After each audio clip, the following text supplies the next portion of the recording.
تو مدینے والوں کو حضور صلی اللہ علیہ وسلم کا پڑوسی سمجھے،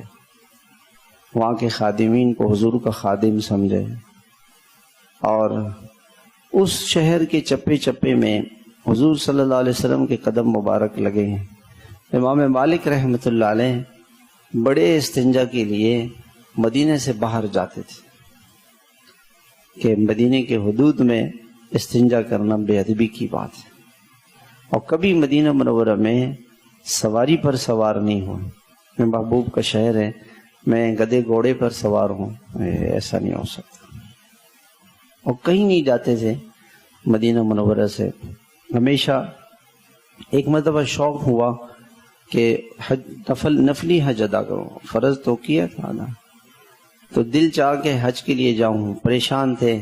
کہ کہیں موت نہ آ جائے مدینے سے باہر، قیامت تک حضور کے پڑوس میں رہنے کا شوق تھا۔